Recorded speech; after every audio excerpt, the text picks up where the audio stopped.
유명한 스펄전 목사님의 증기에 보면 이런 이야기가 나옵니다.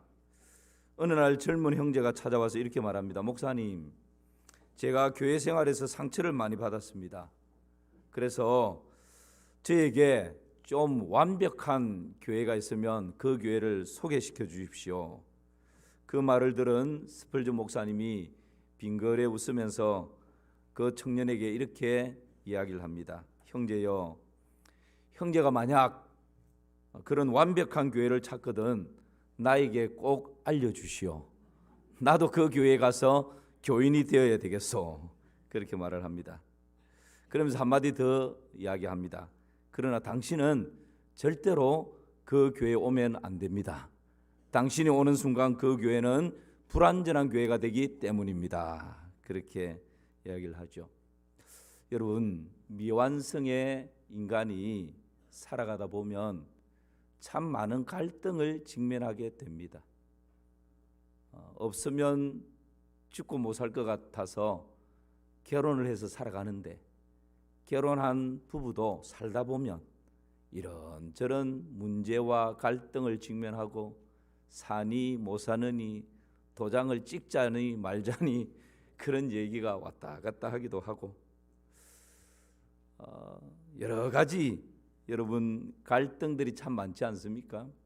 우리나라 대한민국처럼 참 갈등 많은 그런 나라도 드물 것 같습니다. 지금 선거를 앞두고 여야 간에 극심한 갈등이 있습니다. 또 노조 간의 갈등이 있고 세대 간의 갈등이 있고 지역의 갈등이 있고 또 요즘 가장 이슈가 되고 있는 정부와 의사계의 갈등은 지금 최고조에 달하고 있습니다. 우리 교회 신앙 공동체는 다릅니까? 신앙 공동체 안에서도 갈등이 있고 문제에 직면할 때가 참 많습니다. 여러분, 이러할 때 우리는 어떻게 이 갈등을 풀어나가야 할까요? 우리 인생의 갈등은 피할 수 없습니다. 갈등 없이 살아가는 인생은 아무도 없습니다. 우리는 이 갈등과 함께 살아가는 법을 배워야 합니다. 오늘 본문에는 아브라함과 롯이 서로 충돌하고 갈등이 대두됩니다. 그럴 때 아브라함은 이 갈등을 어떻게 해결해 갔는지 그 오늘 성경 말씀을 보면서 우리에게 직면해 있는 갈등 또 직면하게 될 갈등에 대해서 어떻게 해결해 갈 수 있는지를 지혜를 얻고자 합니다. 먼저 아브라함과 조카 롯 사이의 갈등의 원인이 뭐였는지를 한번 보실까요? 오늘 본문의 6절과 7절입니다. 시작. 그 땅이 그들이 동거하기에 넉넉하지 못하였으니 이는 그들의 소유가 많아서 동거할 수 없었음이니라. 그러므로 아브라함의 가축의 목자와 롯의 가축의 목자가 서로 다투고 또 가나안 사람과 브리스 사람도 그 땅에 거주하였는지라. 아브라함과 조카 롯의 갈등의 원인은 소유였습니다. 오히려 나그네가 되고 갈 바를 알지 못해서 정처 없이 살아갈 때는 갈등이 없었어요. 오히려 서로 의지하고 서로 위로하고 격려하면서 살았습니다. 그런데 정착을 해서 양을 치고 이 양이 목축이 점점 번성하다 보니까 여기에 이제 갈등이 생기네요. 소유가 더 많아지다 보니까 행복할 줄 알았는데 오히려 문제가 생기고 갈등이 대두됩니다. 그게 뭡니까? 아브라함의 목자와 조카 롯의 목자들이 서로 이 목축을 하는데 좋은 땅에서 풀을 먹이려고 물이 넉넉한 곳에서 내가 치는 이 양들을 먹이려고 이 목자들이 서로 막 다투는 것입니다. 싸우는 것입니다. 여러분, 종들이 싸우고 종들이 다투면 주인의 마음들도 상하게 되어 있습니다. 결국 이 갈등이 아브라함과 롯 사이의 갈등으로 확산되어지는 것이죠. 그래서 지금 이 갈등을 아브라함이 어떻게 해결해 가는지 세 가지를 함께 생각하려고 합니다. 첫 번째는 갈등을 해결하는 방법이 무엇입니까? 첫 번째 뭐죠? 큰 그림을 보라. 다시 우리 같이 한번 읽어볼까요? 첫 번째 뭐죠? 큰 그림을 보라입니다. 큰 그림을 보라. 우리가 갈등에 휘말리게 되면 내 감정에 집착하게 됩니다. 또 갈등에 휘말리게 되면 그 사람에 대해서 미움, 시기, 질투, 정오, 정죄, 판단의 마음이 막 일어납니다. 그러다 보면 내가 기분이 나쁘고 내가 마음이 상하고 그 사람 때문에 라고 하는 모든 원인을 그 사람에게 막 집중하다 보면 진짜 보아야 할 큰 그림을 놓쳐버리게 됩니다. 그 지엽적인 문제에 생각과 마음이 골몰해지고 그것 때문에 내 안에서 끊임없이 분노가 막 일어나기 시작합니다. 여러분, 갈등을 만났을 때 조금 한 발 물러서는 것이 필요합니다. 그리고 큰 그림을 볼 수 있어야 합니다. 나무만 보고 숲을 보지 못하면 지엽적인 문제에 푹 빠져서 헤맬 수밖에 없습니다. 아브라함은 어떻게 했죠? 8절 말씀. 시작. 아브라함이 롯에게 이르되 우리는 한 친족이라 나나 너나 내 목자나 네 목자나 서로 다투게 하지 말자. 그대로 한번 뛰어나 보십시오. 아브라함이 첫 번째 해결하는 방법이 뭡니까? 아브라함은 큰 그림을 봤습니다. 아브라함이 롯에게 이르되 조카입니다. 우리는 뭐라고요? 한 친족이다. 나나 너나 내 목자나 너 목자나 서로 갈등과 문제를 가지고 충돌하고 싸우고 다투게 하지 말자. 아브라함은 소유의 넉넉함보다 친족을 선택하는 것입니다. 물질보다 너와 나는 끈끈한 친족이고 혈통이고 형제다라고 하는 이 더 큰 그림을 보았던 것입니다. 여러분, 이 그림을 놓쳐버리면 우리는 지엽적인 문제에 휘말릴 수밖에 없습니다. 이것은요, 신앙 간의 문제고 가치관의 문제입니다. 성경적인 가치관을 가지고 성경적인 신앙관을 가지면 지금 당장 내 앞에 직면한 문제와 갈등에 집착하는 것이 아니라 이것보다 더 큰 그림을 보려고 노력합니다.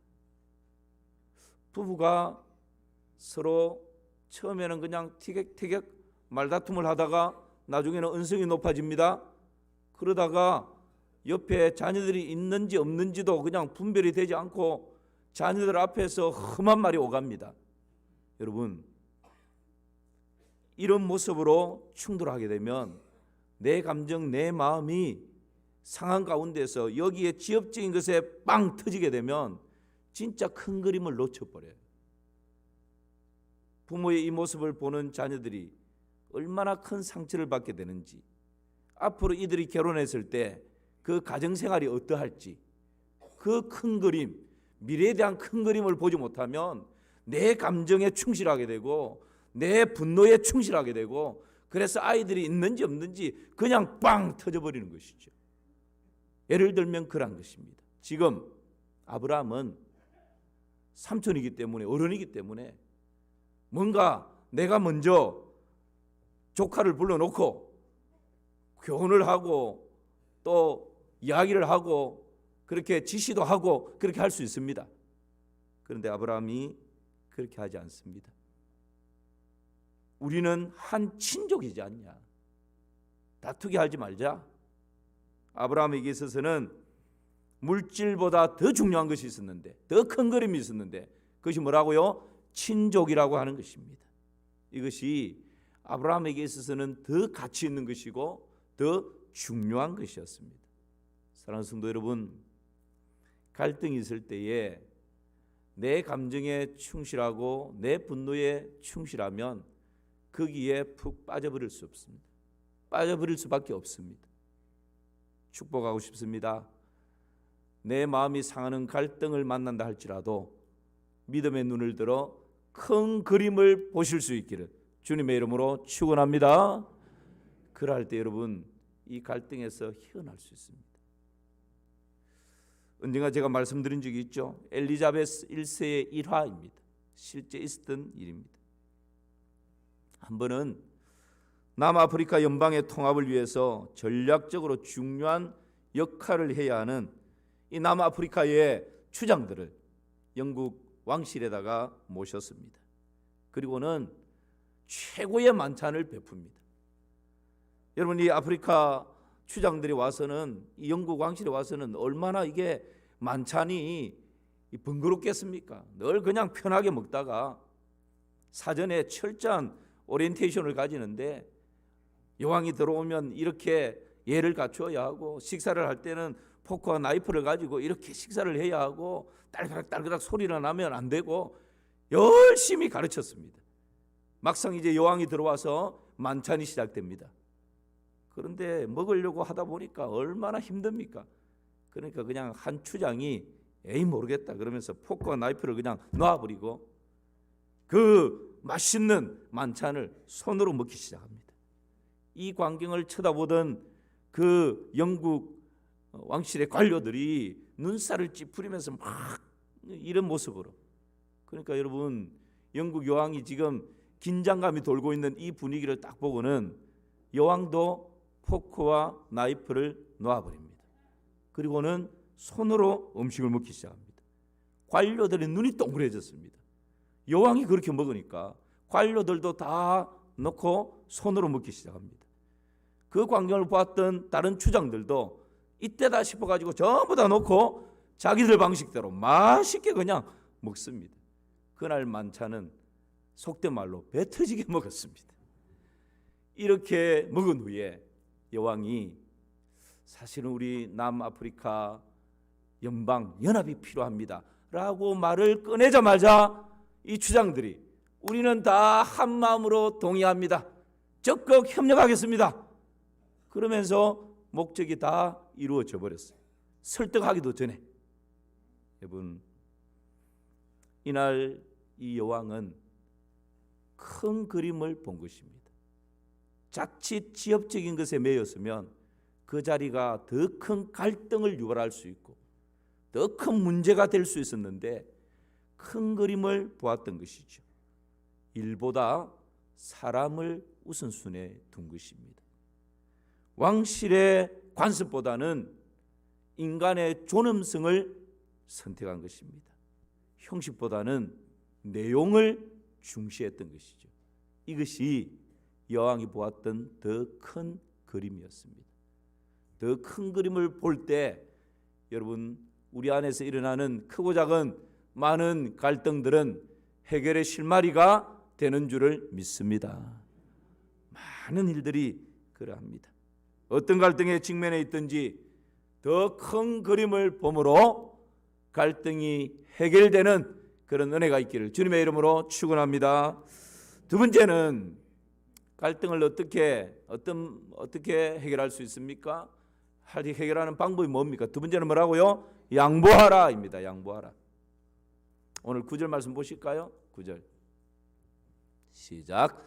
네 앞에 온 땅이 있지 아니하냐? 나를 떠나가라. 네가 좌하면 나는 우하고 네가 우하면 나는 좌하리라. 두 번째는 양보하라입니다. 네 앞에 온 땅이 있지 않냐? 나를 떠나가라.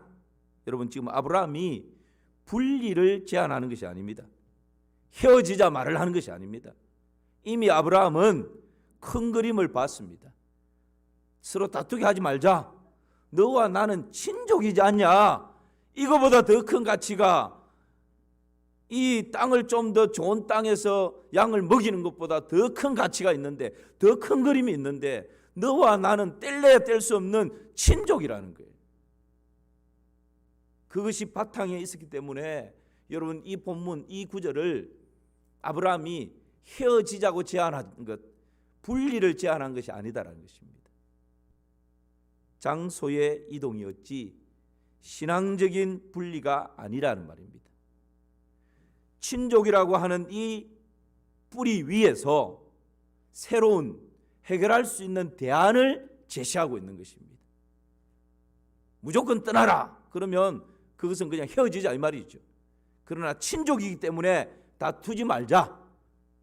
그러면 어떻게 해야 되지? 그래, 내가 양보할게. 여기 보이는 이 땅 있지? 네가 좋은 거 먼저 선택해라. 네가 좌하면 내가 우할 것이고 네가 우하면 내가 좌할게. 여러분, 창의적이고 긍정적인 이런 대안을 제시해서 롯에게 선택권을 주는 것입니다. 이것이 양보입니다. 아브라함은 시시비비를 가리려고 하지 않았습니다. 무엇이 옳고 그른지를 따지지 않았습니다. 물론 진리 문제이면 여러분 흑백을 분명히 가려야 하고 하나님의 공의를 위해서면 그것은 분명히 바로 세워야 합니다. 그러나 많은 경우 진리의 문제 때문에 갈등이 일어나는 경우는 많이 없습니다. 소수입니다. 많은 경우 우리의 일상 가운데서 나의 유익, 내 감정, 내 자존심 뭐 이런 것 때문에 갈등들이 더 많이 일어나거든요. 지금 아브라함은 이 문제 앞에서 누가 잘했니 못했느니, 네가 옳으니 그러니, 흑이 무엇이고 백이 무엇이니, 이것을 지금 가리자고 얘기하지 않았습니다. 그것을 가리려고 덤벼들면 오히려 더 큰 문제가 대두될 것입니다. 아브라함은 현실적인 대안을 제시했습니다. 그래서 여러분, 어거스틴은 이런 말을 남겼죠. 본질적인 것에 대해서는 뭐를요? 일치를. 진리 문제에 있어서는 목숨 내놔야죠. 여러분, 하나님의 말씀에 위배되는 그 일에 대해서는 끝까지 싸워야죠. 그 일은 치워도 양보하면 안 됩니다. 우리 고신 정신 아닙니까? 일본 신사 참배를 국민 의례라고 그렇게 총회에서 결정할 때 여러분, 우리 고신교단이 어떻게 만들어진 것입니까? 아니다. 그것은 우상 숭배다라고 하면서 일어났던 것이 우리 고신 정신 아닙니까? 진리 문제 앞에서는 양보하면 안 됩니다.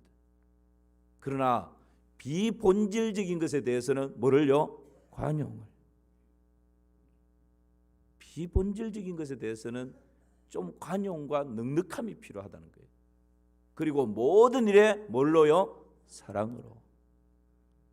여러분, 상대방에게 어떤 얘기를 하고 싶을 때 내가 그 상대방을 사랑하는 마음이 없을 때는 여러분, 말을 하면 상처를 주고받기 십상입니다.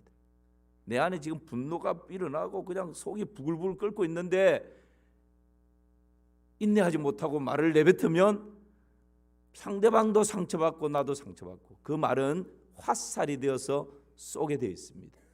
그래서 내 안에 사랑의 마음이 있을 때 충고도 할 수 있고 사랑의 마음이 있을 때 그때 비로소 행동할 수 있는 것입니다.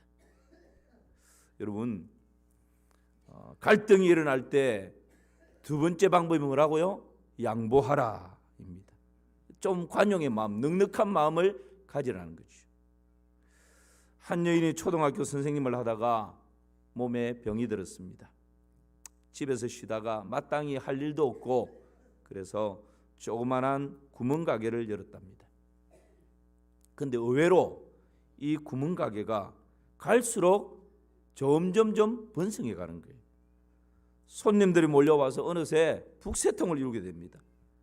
너무 가게가 잘 됩니다. 그런데 본래 있었던 주변의 가게들이 점점점 파리를 날리는 거예요.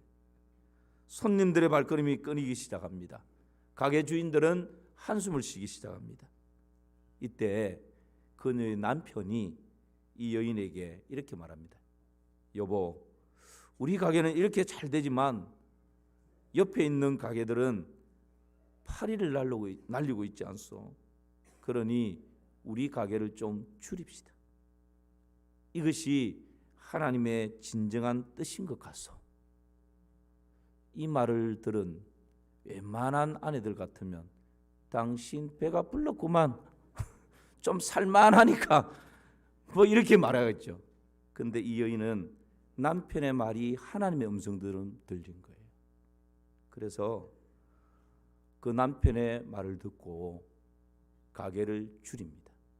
그리고는 물건을 전부 다 받지 않고 기존에 받던 물건의 반 정도만 받습니다.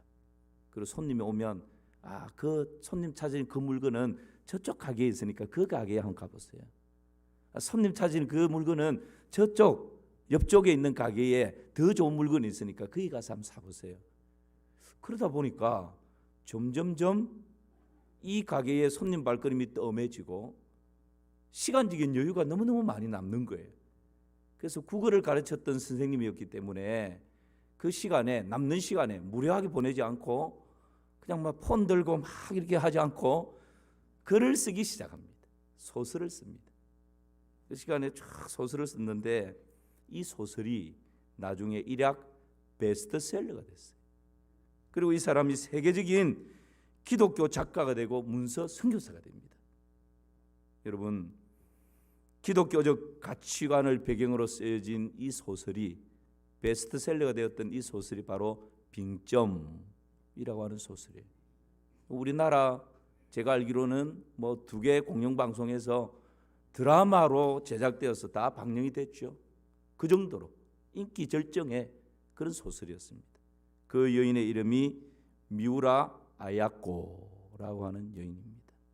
여러분, 믿음의 사람은 이처럼 세상에 대해서 넉넉함과 관용과 양보의 마음을 가집니다. 이웃과 갈등이 있을 때 나의 유익보다 이웃의 유익을 바라보면서 양보를 선택합니다. 그때에 하나님께서 더 큰 은혜와 복을 허락해 주시는 것입니다. 하나님이 살아계셔요. 하나님이 보고 계십니다. 이게 여러분 신앙 아닙니까? 지금 당장 내 눈앞에 펼쳐지는 거 이게 전부가 아니라는 거예요.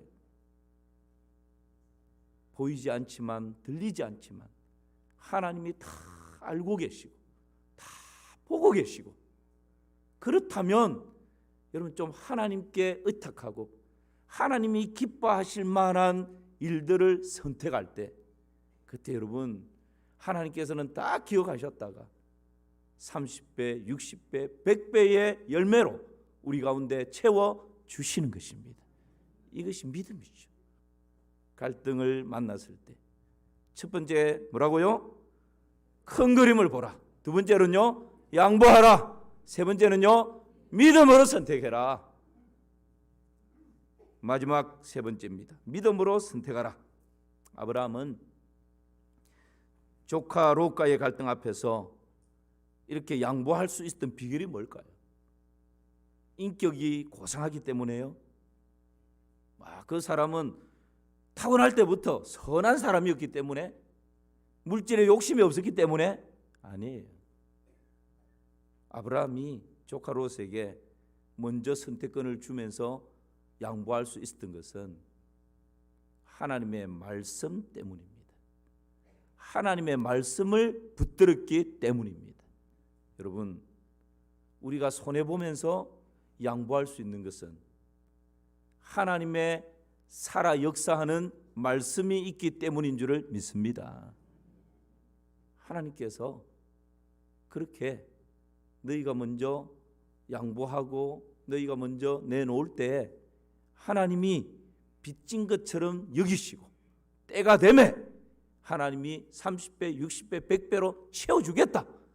하나님 약속하고 계시니까 내 감정보다 내 현실보다 하나님의 약속의 말씀을 붙들고 믿음으로 선택하는 것입니다. 그럴 때에 여러분, 우리 하나님 결코 잊지 않으십니다. 아브라함이 그렇게 양보할 수 있었던 것이 바로 하나님의 말씀을 붙들었기 때문입니다. 히브리서 11장 8절 9절 10절 말씀 보십시오. 믿음으로 아브라함은 부르심을 받았을 때에 순종하여 장래 유업으로 받을 땅에 나아갈새 갈 바를 알지 못하고 나아갔으며, 믿음으로 그가 이방의 땅에 있는 것 같이 약속의 땅에 거류하여 동일한 약속을 유업으로 함께 받은 이삭 및 야곱과 더불어 장막에 거하였으니, 함께 읽습니다. 이는 그가 하나님이 계획하시고 지으실 터가 있는 성을 바랐습니다. 이는 그가 하나님이 계획하시고 지으실 터가 있는 성을 뭐 했다고요? 바랐습니다. 하나님이 더 큰 것, 더 놀라운 것을 준비하고 계시고 그것은 아직 오지 않았다. 그런데 지금 눈에 보이는 이 목초지 조금 나은 거 덜한 거, 이것 때문에 갈등하고 싸우고 그렇게 할 이유가 없다. 하나님께서 약속하신 그 땅을 주시면 그 땅에서 롯도 아브라함도 가나안 사람도 브릿 사람도 누구든지 다 먹이고도 남음이 있는 그 땅을 하나님께서 나에게 주시겠다고 약속했다. 이 약속의 말씀을 붙들 때 여러분 지엽적인 부분에 있어서는 넉넉히 양보할 수 있는 마음이 있는 것입니다. 창세기 13장 10절 11절 말씀 보십시오. 롯은 어떻게 선택합니까? 같이 한번 읽어볼까요? 이에 롯이 눈을 들어 요단지역을 바라본 적 소알까지 온 땅에 물이 넉넉하니 여호와께서 소돔과 고모라를 멸하시기 전이었으므로 여호와의 동산 같고 애굽 땅과 같았더라. 그러므로 롯이 요단 온 지역을 택하고 동으로 옮기니 그들이 서로 떠난지라. 여러분 이 말씀을 다시 한번 보십시오. 이에 롯이 뭘 들어요? 눈을 들어. 이 말씀의 히브리어 문법은 눈을 들어. 이 말씀이 발 뒤꿈치를 들고 자기 자신의 인생을 뭐한다? 조망한다. 누가요? 롯이. 그러니까 여기서 강조하는 것이 롯은 자기 자신이 자신 인생의 주체가 되고 주인이 되었다는 거예요. 롯 스스로 아브라함의 말을 딱 듣고는 네가 선택하라 그러니까 아싸 찬스 이러면서 그냥 발 뒤꿈치를 들고 야 어디가 좋지 어디가 이 기회 놓치면 안 돼. 삼촌 마음 변하기 전에 빨리 선택해서 가야 돼. 발 뒤꿈치를 막 들고 막 눈을 들어서 내 눈에 좋은 땅 쫙 둘러봤는데 소돔과 고모라가 딱 들어오는 거예요. 그렇지. 그 소돔과 고모라가 어떻게 보였다고요? 여호와의 동산 같고 나일 강줄기가 흐르는 애굽 땅과 같이 기름진 땅으로 보인 거예요. 여러분 이것이 롯의 선택의 기준이었어요. 내가 내 인생의 주인이 되고 주체가 되어서 발 뒤꿈치를 두고 눈을 부릅뜨고 내 지금 눈에 보이는 가장 좋은 것을 선택했다. 탁월한 선택이었죠. 그런데 여러분 아브라함의 선택은 어떨까요? 창세기 13장 14절을 한번 보십시오. 같이 읽어볼까요? 롯이 아브라함을 떠난 후에 여호와께서 아브라함에게 이르시되 너는 눈을 들어 너 있는 곳에서 북쪽과 남쪽 그리고 동쪽과 서쪽을 바라보라. 롯이 아브라함을 떠난 후 롯이 자기가 인생의 주인이 돼서 막 바라보고 소돔과 고모라 선택하고 떠났다는 거예요. 떠난 후 다시 말씀 띄워보실까요? 예. 여호와께서 아브라함에게 이르시되 너는 눈을 들어. 아브라함이 눈을 들어서 동서남북을 바라보는데 지금 누가 눈을 들어 바라보라고 말씀하시죠? 하나님이. 아브라함은 내가 내 인생의 주체가 되고 주인이 되어서 발뒤꿈치를 들고 어디가 더 좋을까? 막 눈을 부릅뜨고 그렇게 하지 않았다는 거예요. 인생의 주인 되신 하나님께서 아브라함아 너 참 잘했어. 정말 내 마음이 시원하다. 너 정말 양보 잘했어. 너 눈을 들어 동서남북 바라봐. 바라보니까 아브라함이 보기에도 소돔과 고모라가 이거예요. 근데 바라보는데 보니까 헤브론 산, 저는 산지인데 인간적인 눈으로 보면 그냥 좋은 거 다 소돔 고모라 롯이 가져가 버리고 남은 거 별 볼 일 없는 거예요. 근데 하나님께서 여러분 그 헤브론을 바라보는 그 아브라함에게 네가 보는 네가 밟는 그 모든 땅을 내가 너에게 줄 것이라고. 여러분 우리는 결론을 알고 있지 않습니까? 자기가 인생의 주체가 되고 주인이 되어서 발뒤꿈치를 들고 눈을 부릅뜨고 선택했던 그 롯의 선택은 멸망으로 끝나버렸습니다. 그러나 이걸 선택하면 산지인데 어디서 뭘 어떻게 하라고? 동서남북을 아무리 바라봐도 뭐 양을 넉넉히 먹이고 할 수 있는 곳이 없는데, 그러나 하나님이 내 인생의 주인이 되고 주체가 되어서 하나님이 눈을 들어 보라고 하는 그 땅을 바라보고 그 땅을 선택할 때 하나님께서 일하시고 이루시는 것입니다. 여러분 이것이 믿음 아닙니까? 이것이 하나님 주시는 신앙관 아니겠어요? 여러분, 많은 경우 우리는 롯의 선택에서 헤맬 때가 참 많습니다. 그러나 축복합니다. 아브라함의 선택이 실패하는 것 같고 손해보는 것 같고 모든 것을 잃어버리는 것 같지만 하나님께서 살아계시고 하나님께서 보고 계시기에 하나님의 마음을 시원케 하는 선택을 했을 때 우리 하나님께서 친히 책임져 주시는 것입니다. 우리 예수님 사시는 동안 참 많은 갈등이 있었지 않습니까? 대제사장들과 갈등이 있었습니다. 백성의 장로들과 갈등이 있었습니다. 제자들과 갈등이 있었습니다. 종교 지도자들과 끊임없는 갈등이 있었습니다. 그런데 우리 예수님 그들과 싸우지 않습니다. 대결하기 위해서 어떤 전략을 세우지도 않습니다. 애매히 고난받으면서 묵묵히 십자가의 길을 걸어갑니다. 반전시키고 썰어버릴 수 있는 힘도 있고 권세도 있었지만 그것을 사용하지 않습니다. 억울한 누명을 쓰고 죄인이 되어서 마침내 갈보리 십자가에 피 흘려 죽으십니다. 그런데 바로 그분이 오늘 저와 여러분의 찬송과 영광을 받으시는 인류의 구세주가 되셨습니다. 바로 그분이 세상의 유일한 구원자가 되셨습니다. 이것이 여러분 주님의 방법입니다. 이것이 주님의 길을 따라가는 제자도입니다. 오늘 말씀 마무리합니다. 갈등을 해결하는 방법이 뭐라고요? 세 가지. 첫 번째는 큰 그림을 보라. 두 번째는요, 양보하라. 세 번째는요, 믿음으로 선택하라. 그럴 때에 우리 앞에 직면하는 크고 작은 갈등이 은혜 가운데 화목으로 바꾸어지는 역사가 있을 줄을 믿습니다.